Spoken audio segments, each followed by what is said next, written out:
Hey, y'all, Scott Horton here. Are you a libertarian and or peacenik? Live in North America? If you want, you could hire me to come and give a speech to your group. I'm good on the terror war and intervention, civil liberty stuff, blaming Woodrow Wilson for everything bad in the world, Iran, central banking, political realignment, and, well, everything. I can teach markets to liberals and peace to the right. Just watch me. Check out scotthorton.org/speeches for some examples and email me, scott@scotthorton.org for more information. See you there.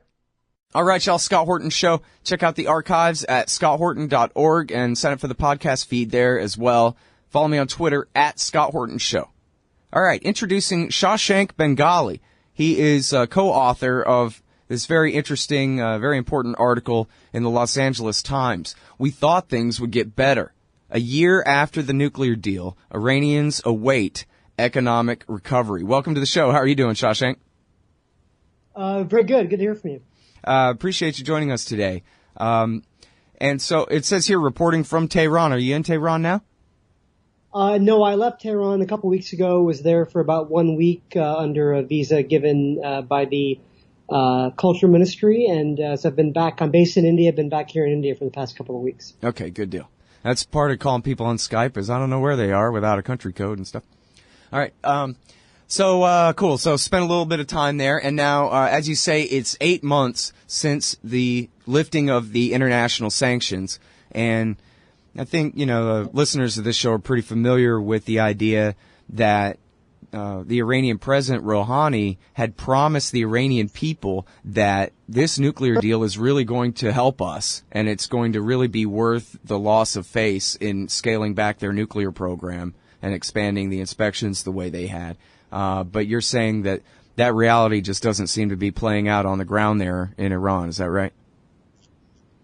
Yeah, I think, a couple of things are happening. One is that, it's true that the government in Iran, President Rouhani, in order to kind of get public support for for his nuclear diplomacy with the West and with the U.S., he had to build up expectations, as politicians do anywhere in the world when campaigning for a plan. They try to sell it to the people, and Rouhani certainly sold the deal as being something that would change things and change things pretty quickly. I mean, when the day the deal was signed, he referred to it as starting a golden era or a golden page in the country's history. So, he was definitely marketing the deal. Now, I think either some would say that he underestimated how difficult it was going to be to actually get the economy going after sanctions were lifted. Others are saying that he knew it was going to be an uphill battle, but he had to market it because he had to get public support. That's on the one hand. The other thing that's happening is, of course, that while a lot of the sanctions have been lifted, particularly those related to the nuclear program, many sanctions remain in place. The U.S. still has a large number of sanctions stemming from support for terrorist groups, stemming from Iran's development of a ballistic missile program. And the U.S. still bars Iran from doing business with the U.S. financial system. So Iran can't actually access dollars, on the open market. So, dollars are the primary currency of international trade, and Iran's got oil to sell, and they can't do so openly yet. They still have to go through, third countries, and they lose not only volume of transaction, but they lose, in commissions and fees they have to pay. So all those things are happening at once, and basically the economic sort of windfall that Rouhani had promised has not come to pass yet. Mm. All right, now, well, there's a lot to go over there. Maybe we'll go back to it, but I wonder whether you think that the Iran deal is actually in jeopardy in Iran if his promises are falling so far short in terms of the benefits. Do you think that there's a possibility that they'll scrap it? I mean, is it going to become that unpopular? Right. I don't think so. In Iran, it's still, for all the disappointment about the economy, I think we did hear pretty much a very robust support for diplomacy and for ending Iran's isolation. So, putting aside the economic frustrations, which Iranians have been living with for some time, I think a lot of people, particularly the middle class, and we spent most of our time in Tehran, so this is a bit of a skewed view toward the urban middle class, but that's a very important demographic in Iran.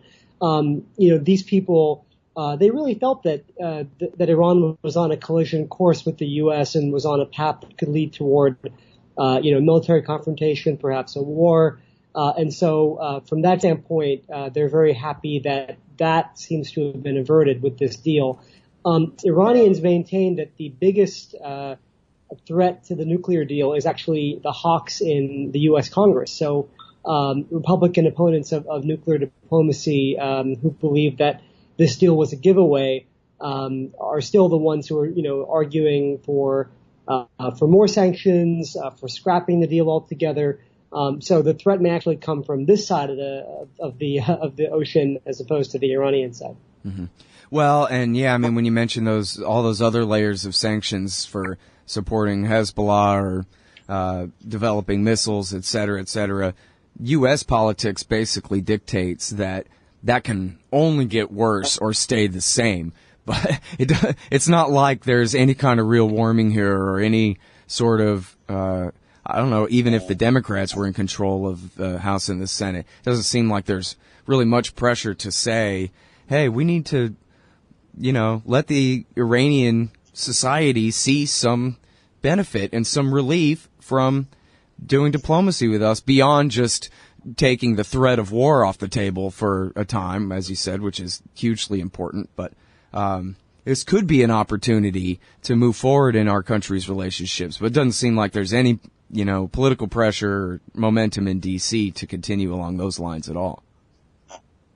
Yeah, you're closer to that than me, but I do think that's a pretty good assessment just from what I read and people I talk to in Washington.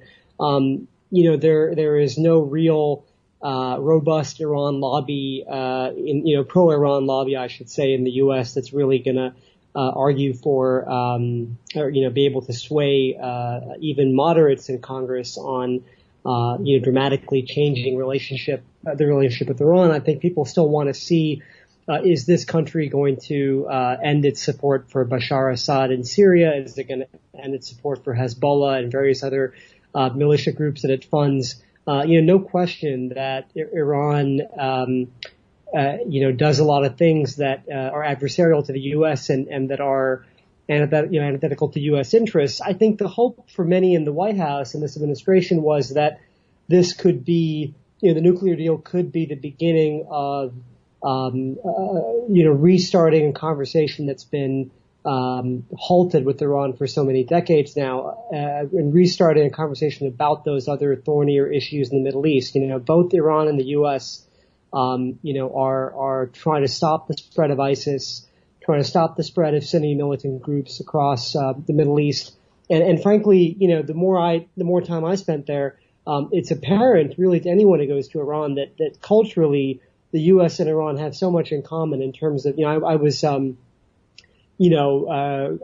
crashed a wedding one night. We went to a drag race one Friday morning where all these tricked out cars are like U.S. modeled cars, and people are, on the one hand, the clerics say death to America, but the people really do have an affinity toward American culture, Western culture, and I think there's a lot that we can build on bilaterally in terms of cultural relations, but that conversation was meant to begin with the nuclear deal and sort of open the door toward discussing other things. But so far, you have a lot of Iranians in the government and in the theocracy who are basically disappointed by the deal and trying to bring it down. And they're openly, even Rouhani is openly saying that he thinks that he thought this might have been the way to begin discussing other issues, but he doesn't know if that's possible anymore with the U.S. So a lot of frustration on all sides at the moment. Yeah. Well, as you say, at least, the most important thing is that the nuclear program, the already safeguarded civilian nuclear program, was really the biggest outstanding issue between us, as much as it was a manufactured crisis. But now at least that has been put to bed. So maybe we won't be friends with Iran for another 100 years, but at least the excuse to have a real conflict with them has been put to bed for now. So, that got to take that for the measure of progress that it is. But let me ask you this. Do you know what's behind all the price inflation there? That's probably not about the sanctions.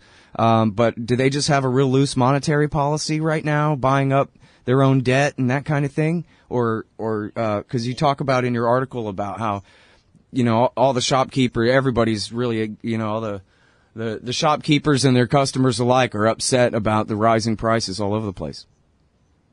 Yeah, absolutely. It's a big concern. It's been a concern for some time. And because Iran has been isolated for so long from the world economy, they've been, relying on, a lot of debt spending. And so, that's one of the things that we were trying to understand is when I went to Iran, the biggest, news item in the U.S. at least was this, the revelations about the payment that the U.S. sent in January to Iran, the $400 million cash payment, and then the 1.7 billion in total that were sent there. That was, the critics called it ransom, but it wasn't a ransom. It was actually money the U.S. owed Iran from an arms sale that never went through because of the revolution in '79 there that the U.S. canceled. It was money the U.S. owed and was finally paying up. And there's no sign that money was paid in January, according to reports, and there's no sign of that amount of fresh cash coming into the economy. And so a lot of people believe that Iran was debt spending to keep the economy going, especially in areas like construction. And so now whatever cash they are getting is likely, a lot of it's likely being used to pay down some of that debt and clear some of the books, and therefore you don't see a lot of new money coming into the economy. So again, it goes back to what we've been saying from the beginning, which is the economic windfall that was promised. There's so much going on under the skin of this economy that you can't see because it's controlled by a very small, very powerful elite.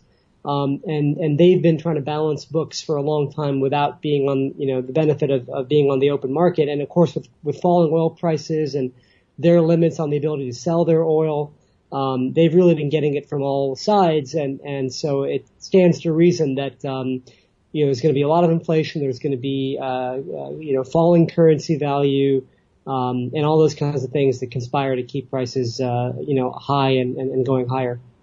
Yeah. Which, of course is real stress on anybody in the middle class who's trying to save and move up, punishing savers. So that's always a real problem there. And I can definitely see why, if people on the street are making the connection, or trying to, and say, hey, we were supposed to get an economic benefit from the nuclear deal, and yet the economy is still getting worse. They might even blame the deal for making the economy worse, even though that's not really why. It's, their government's, shoddy monetary and fiscal policies. And as you say, just a conspiracy of facts like low oil prices in the world right now and all that kind of thing working against them. But yeah, I'd hate to see, not only I'd hate to see the economic pain that Iranians are suffering through, not just leave them disappointed that the deal didn't come through, but if they even blame the deal for the economic difficulties getting worse, then that could really, undermine it. And I hope that's not the message that they're getting. But, anyway, because here's why. Because if they ever back out of the deal, well, they still presumably would be under the NPT and they would still have a safeguards agreement. But to the Israelis and to the Americans, that would be basically still equivalent to them announcing that they're, deploying H-bombs.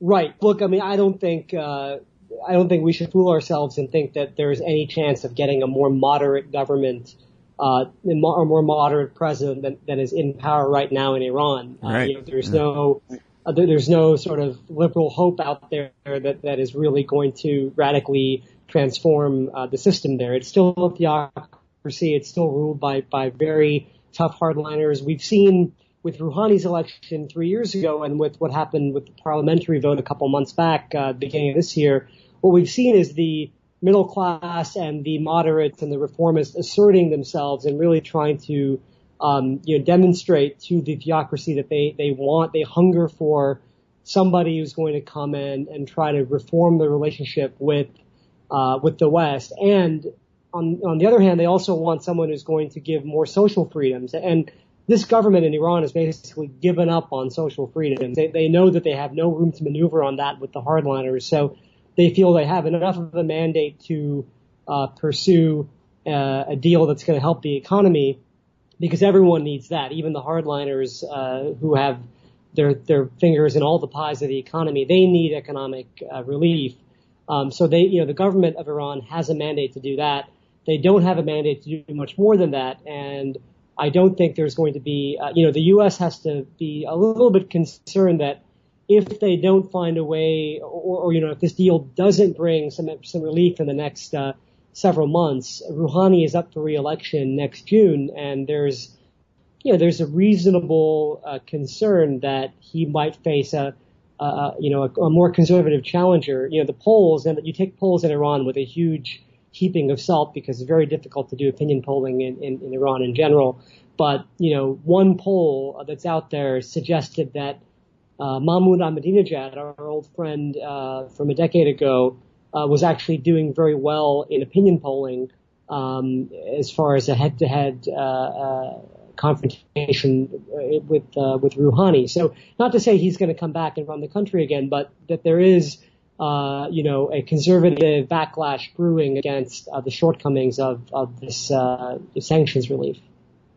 Hey, all, Scott Horton here. It's always safe to say that one should keep at least some of your savings in precious metals as a hedge against inflation.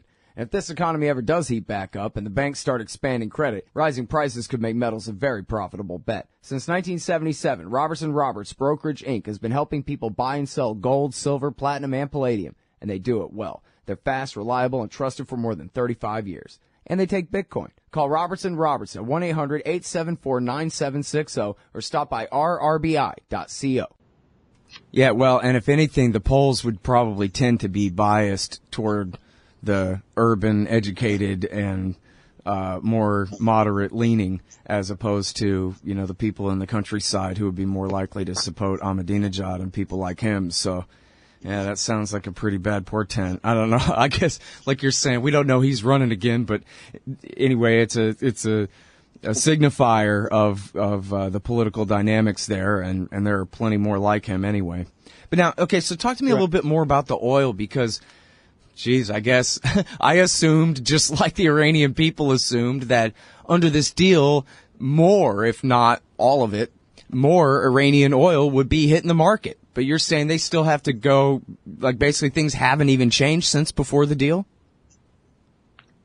They are selling a bit more oil. The European sanctions that had been very effective at basically, and U.S. sanctions, of course, as well, that had been effective at getting countries like India, for example, that was a major buyer of Iranian oil after the U.S. and Europe stopped importing it.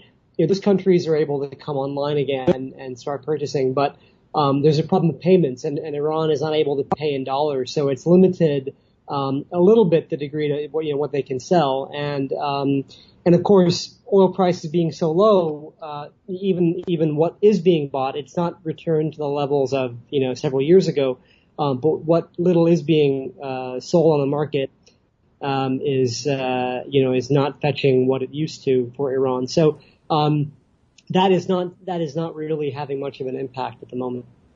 Yeah.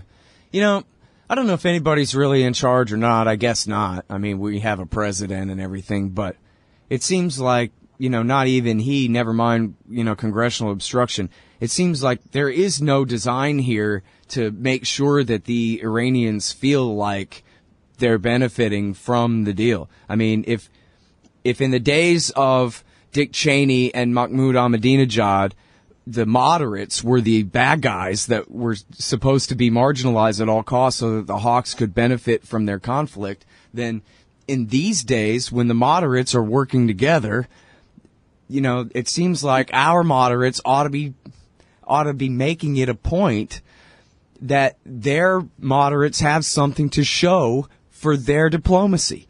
And yet it seems like it's not even really an issue. It's not like like Obama is even saying to Congress, hey, Congress, you don't want Ahmadinejad back, do you? We now have, like you said, the nicest Iranian government we're going to get for a long time anyway. Let's see what progress we can make with them on all whatever issues outstanding between us while we can. But I don't know. Is that the way people feel about it in Iran, that they kind of thought there'd be a lot more going on than there has been? Oh, I think so. Yeah. I mean, I think that people, they were first and foremost concerned about just trying to get their economy back and running again. I think if you sort of try to play it out a little bit and have a conversation and play things forward, of course they would say, the U.S. should want us in Iran to do better. The U.S. should want the middle class here to be able to save money and move into nicer apartments and find jobs to pay a living wage, and because all that leads to stability, which leads to positive pressure on the ruling theocracy to reform its behavior. All these are goals that the U.S. At least the progressives in the U.S. ought to have and ought to be trying to push. But I think it gets very tricky.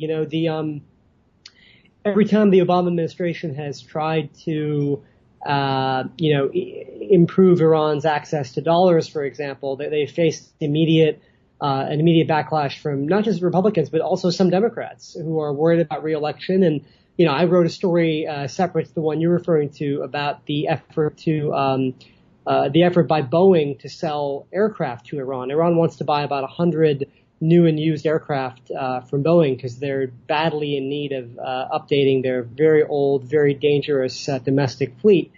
And Boeing is all set. They've had executives flying in and out of Tehran the last several months, and they've got a deal in principle. But your listeners may know that back in June, July, the Congress put a stop to that deal. And Obama has he's threatened to veto any action that would stop the sale.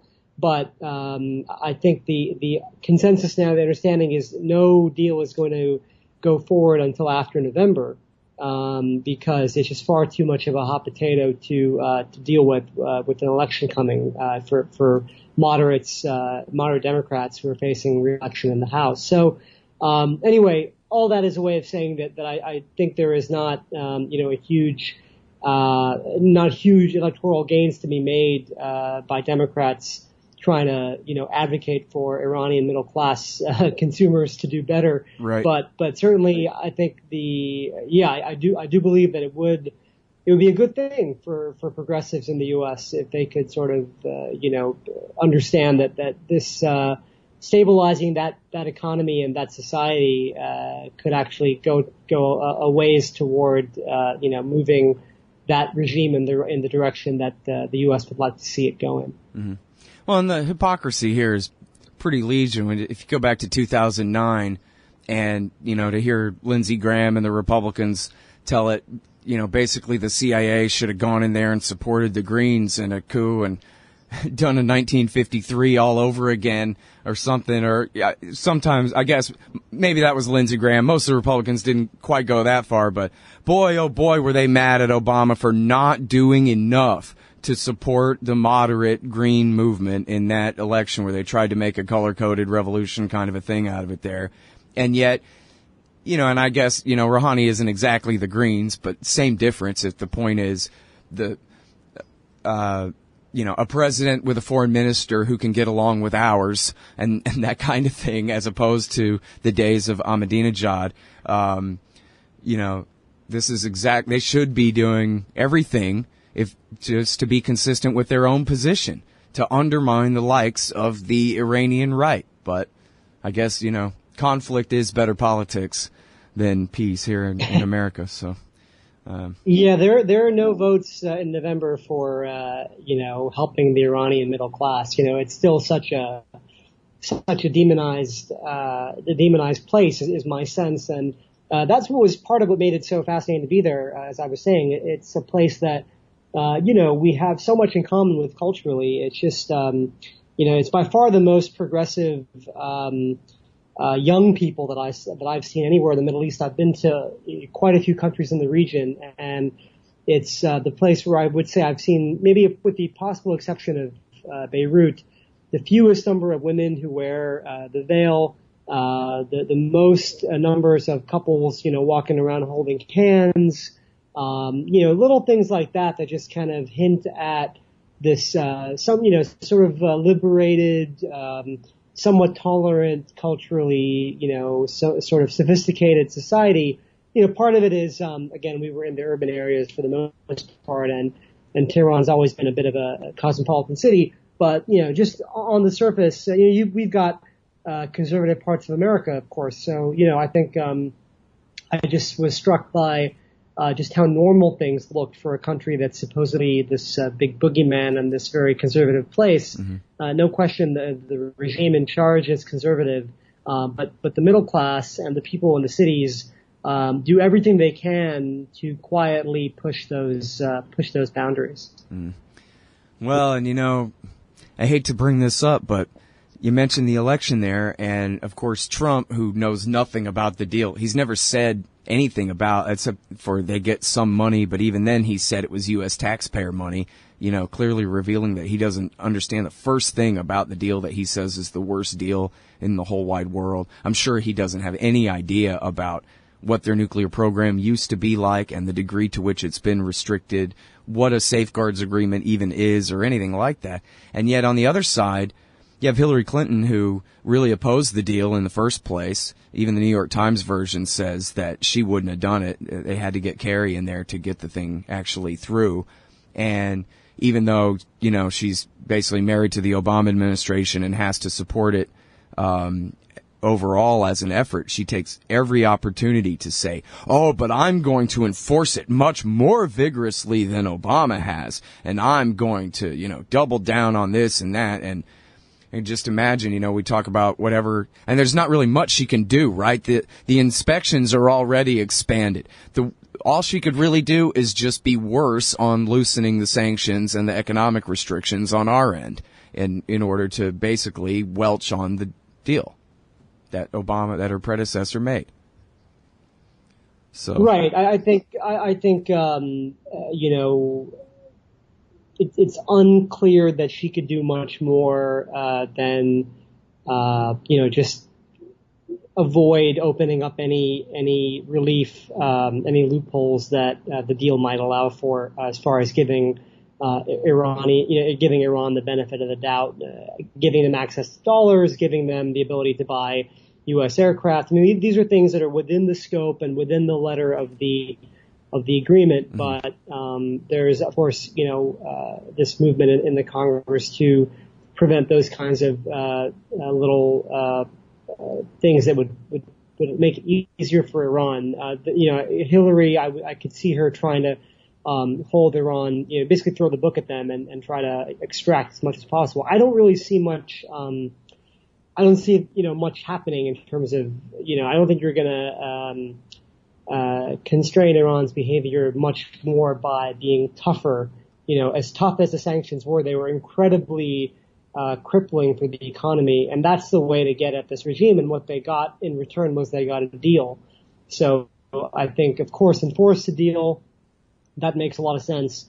But I also think that a few months after whoever comes into office, they're going to be confronting an election in Iran, as we've been saying, and I think, I don't think Rouhani is in real danger yet of losing, because as I mentioned, I think most people who supported him then still support him now because they're happy about, what's the direction things are going in, at least diplomatically, if not economically, and they don't want to go back to the days of Ahmadinejad. At the same time, the right in Iran is hitting the government of Rouhani so hard, just like hammering them with comments about how this deal was a capitulation and it was a failure and we've given away everything to the West. That that's only going to intensify in the coming months, and certainly if Trump is elected, it's gonna go up, ratchet up to 11. And if Clinton's elected, I still see her having to get tougher, and that could also have an impact on Rouhani's support in Iran as well. All right. Well, hey, listen, thank you very much for coming on the show to talk with us about this. My pleasure, Scott. Thank you. I really appreciate it. Everybody, that is Shashank Bengali. reporter for the Los Angeles Times, and he's got a piece here with Ramin Mostagim at LATimes.com. We thought things would get better. A year after the nuclear deal, Iranians await economic recovery. And that's the Scott Horton Show. Check out the archives at scotthorton.org. Sign up for the podcast feed there as well. Help support at scotthorton.org/donate. I still have a few of those Rothbard books left. Anybody donates $50 or more gets the brand new Murray Rothbard book from the 1960s. Long lost essays from the 1960s. Never a dull moment. Really good stuff. Follow me on Twitter at Scott Horton Show. Thanks, guys. Hey, y'all, Scott Horton here for WallStreetWindow.com. Mike Swanson knows his stuff. He made a killing running his own hedge fund and always gets out of the stock market before the government-generated bubbles pop, which is, by the way, what he's doing right now, selling all his stocks and betting on gold and commodities. Sign up at WallStreetWindow.com and get real-time updates from Mike on all his market moves. It's hard to know how to protect your savings and earn a good return in an economy like this. Mike Swanson can help. Follow along on paper and see for yourself. WallStreetWindow.com. Hey, Scott Horton here to tell you about this great new book by Michael Swanson, The War State. In The War State, Swanson examines how Presidents Truman, Eisenhower, and Kennedy both expanded and fought to limit the rise of the new national security state after World War II. If this nation is ever to live up to its creed of liberty and prosperity for everyone, we are going to have to abolish the empire. Know your enemy. Get The War State by Michael Swanson. It's available at your local bookstore or at Amazon.com in Kindle or in paperback. Just click the book in the right margin at scotthorton.org or thewarstate.com.